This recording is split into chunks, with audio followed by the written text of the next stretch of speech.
Assalamualaikum warahmatullahi wabarakatuh. Thauriq bin Ziyad, bapak pendiri Islam di Andalusia. Pada kesempatan kali ini akan kami ceritakan kisah sosok seorang pahlawan muslim, Thauriq bin Ziyad.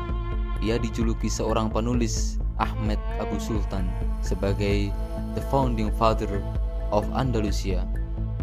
Penulis dan kontributor ArabAmerika.com Ahmed Abu Sultan menceritakan peristiwa yang akhirnya mengarah pada berdirinya negara Andalusia, sebuah negeri yang berada dalam pemerintahan Islam selama lebih dari 750 tahun, dari 711 hingga 1492 Masehi.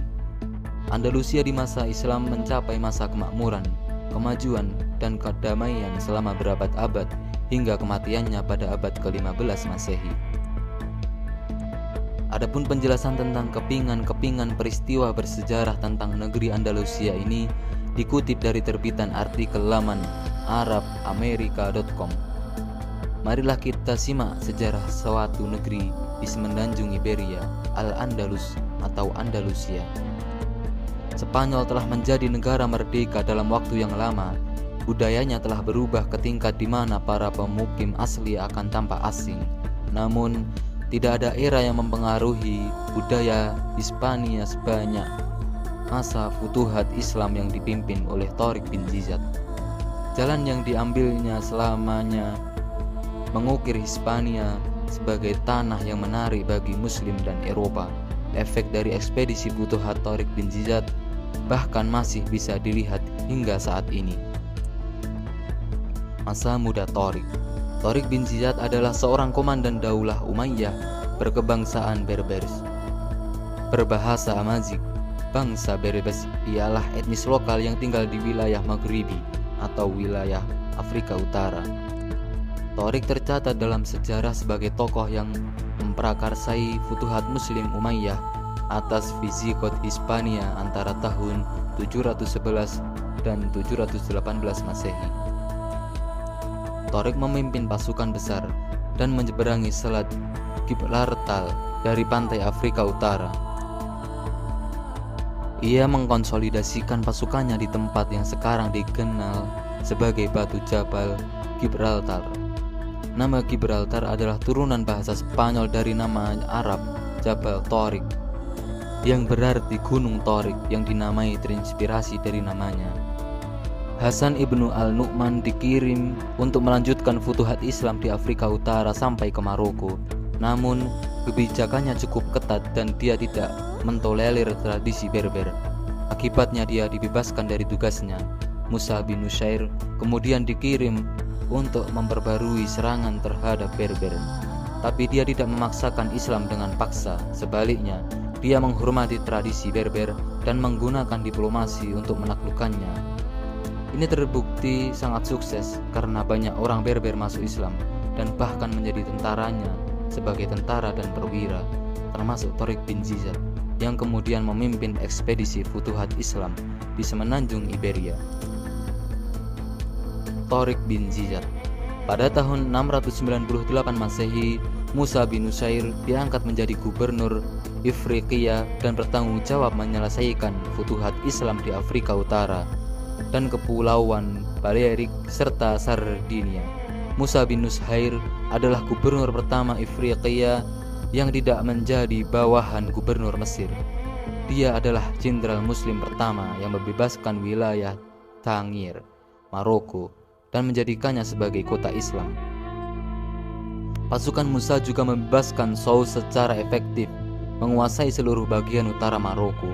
Menurut penulis Ahmed Abu Sultan, sumber-sumber Muslim dan Kristen mengutip bahwa sementara Musa bin Nusayr sangat ingin menyeberangi Selat Gibraltar ke Hispania, Musa memutuskan untuk melakukannya hanya ketika seorang bangsawan Visigoth, Julian Pangeran Ceuta, telah mendorongnya untuk menyeberang Iberia, memberitahunya tentang penderitaan dan ketidakadilan yang dialami rakyat semenanjung Iberia akibat kedoliman raja mereka, Roderick, sambil memberinya alasan kemanusiaan dan keadilan bahwa Iberia harus ditaklukkan dengan menceritakan kekayaan yang akan ditemukan dan banyak istana, taman, dan keindahan Hispania. Sementara itu, legenda mengatakan bahwa Julian menginginkan jatuhnya kerajaan Visigoth karena putrinya, Florinda La Cava, telah diperkosa oleh Raja Roderick. Saat itulah kemudian Tariq bin Ziyad diperintahkan untuk menemani pasukan kecil menyeberangi Selat Gibraltar dan mendarat di tanah Hispania. Bakar kapal-kapal kalian, demikian pidato membara Tariq bin Ziyad saat berbicara kepada pasukan kecilnya setelah memasuki Spanyol melalui laut pada tahun 711 Masehi. Perintah itu langsung diikuti oleh pasukannya, meskipun pasukan lawan dengan jumlah yang sangat besar siap menyerang dan menghabisi mereka. Saudara-saudaraku yang dirahmati Allah Subhanahu wa taala, kami di sini untuk menyebarkan pesan-pesan Allah Subhanahu wa taala. Sekarang musuh ada di depan Anda dan laut di belakang. Anda berjuang untuk tujuannya, entah Anda akan menang atau mati syahid. Tidak ada pilihan ketiga, tegas Tariq bin Ziyad. Jangan percaya bahwa saya ingin menghasut Anda untuk menghadapi bahaya yang akan saya tolak untuk berbagi dengan Anda. Dalam penyerangan itu aku sendiri yang akan berada di paling terdepan, di mana kesempatan hidup selalu paling kecil. Demikian pidato pembara Tariq bin Ziyad ke para pasukannya. Tentara Tariq yang terdiri dari 300 orang Arab dan 10.000 orang Berber yang masuk Islam akhirnya mendarat di Gibraltar. Raja Roderick dari Spanyol mengumpulkan kekuatan 100.000 tentara melawan pasukan kaum muslimin. Tariq meminta bala bantuan dan menerima kontingen tambahan sebanyak 7.000 pasukan kavaleri di bawah komando Tarif bin Malik. Terlepas dari kerugian yang luar biasa, pidato Tariq meningkatkan moral pasukannya secara signifikan, dan pada saat kedua pasukan bertemu di medan perang Guadalete, di mana Raja Roderick dikalahkan dan terbunuh. Melalui pertempuran itulah gerbang Eropa dibuka untuk umat Islam. Seorang sejarawan dan orientalis Inggris, Sir Thomas Walker Arnold, dalam bukunya The Preaching of Islam, Sejarah Dakwah Islam, turut mengomentari terkait peristiwa Futuhat di Semenanjung Iberia, tentang pemaksaan pindah agama atau semacam penganiayaan di masa-masa awal penaklukan Arab. Kami tidak mendengar apa-apa. Memang mungkin sebagian besar sikap toleran mereka terhadap agama Kristen yang memfasilitasi akuisisi cepat mereka atas negara Hispania Spanyol. Kelahiran Andalusia. Tariq segera maju ke daratan Spanyol itu sendiri, mendapatkan dukungan berharga dari orang-orang Yahudi Spanyol yang telah dianiaya oleh Visigoth serta dari pendukung Kristen putra Witiza. Tariq kemudian segera mengarahkan ekspedisi futuhatnya ke Toledo, ibu kota Spanyol, dan membebaskan kota itu dengan sedikit perlawanan. Dia juga kemudian membebaskan Cordoba. Adapun Gubernur Ifriqiya Musa bin Nusair sendiri tiba di Spanyol dengan kekuatan lebih dari 18.000 pasukan pada tahun 712 Masehi, dan akhirnya bersama-sama dengan Tariq, kedua jenderal itu berhasil membebaskan lebih dari 2/3 wilayah semenanjung Iberia dalam beberapa tahun berikutnya. Pada waktu belakangan, wilayah Pyrenees diseberangi dan Lyons di Prancis Selatan berhasil dibebaskan Islam. Sebagaimana diketahui, Spanyol tetap berada di bawah kekuasaan Muslim selama lebih dari 750 tahun, dari 711 hingga 1492 Masehi.